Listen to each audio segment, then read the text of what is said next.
समाज में धर्म के झगड़े चल रहे हैं, हमको क्लासरूम में बैठ के सेटल करना पड़ेगा कि ये बच्चा जब जाए तो उन धार्मिक झगड़ों में शामिल ना हो पाए। इवन को इन्फ्लुएंस भी करने की कोशिश करे तो उसको क्लैरिटी है, उसको इंटरनेट पे व्हाट्सएप पे भी कोई ऐसा मटेरियल मिले तो उसको क्लैरिटी रहे, नहीं I have understood it, this is rubbish, that we have to prepare for.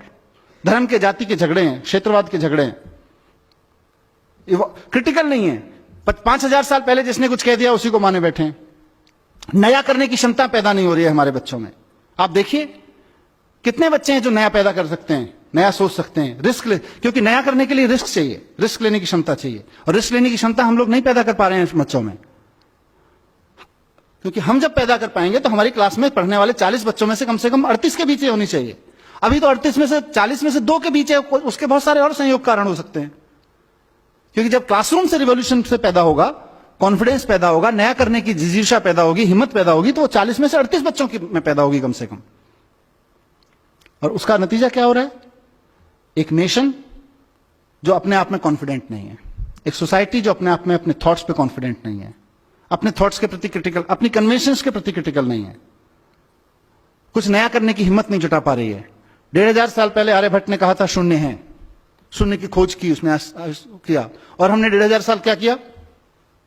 हमने 1500 साल गाना गाया, जब जीरो दिया मेरे भारत ने दुनिया को तब गिनती आई। हमने गाना गाया, और उसी शून्य का 1500 साल पहले जिस हिंदुस्तान ने शून्य का आविष्कार किया, उसी शून्य का इस्तेमाल अमेरिका और यूरोप के साइंटिस्ट ने करके पूरा साइबर वर्ल्ड उस शून्य में खड़ा कर दिया।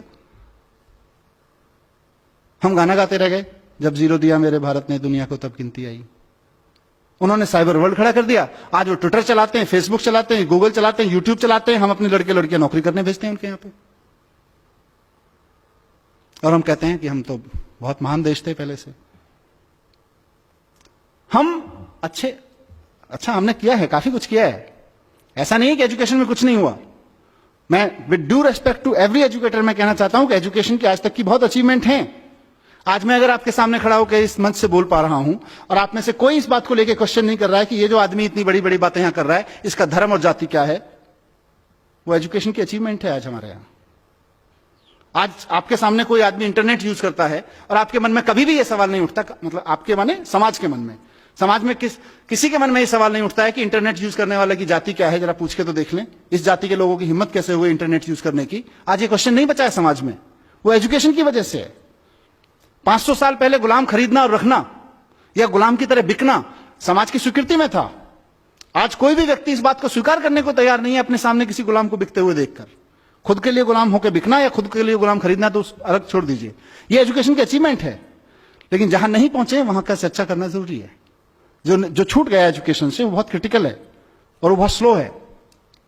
इसीलिए मैंने कहा हम अतीत के गुणगान में बहुत लग गए हैं। हिंदुस्तान की सबसे बड़ी प्रॉब्लम यही है कि हम अतीत का गुणगान बहुत करते हैं। हमारे यहां आर्यभट्ट हुए थे, अरे सर जी आर्यभट्ट हुए थे, उसके बाद हमने क्या किया? आर्यभट्ट तो होके चले गए।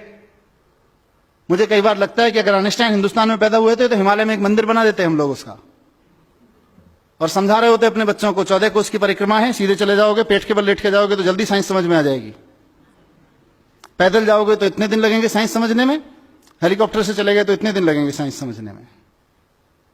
मैं किसी धर्म और किसी मान्यता का अपमान नहीं करना चाहता हूं, उनकी सबकी एक साइंस है। हमने अपनी साइंस के चक्कर में वो साइंस भी खो गई।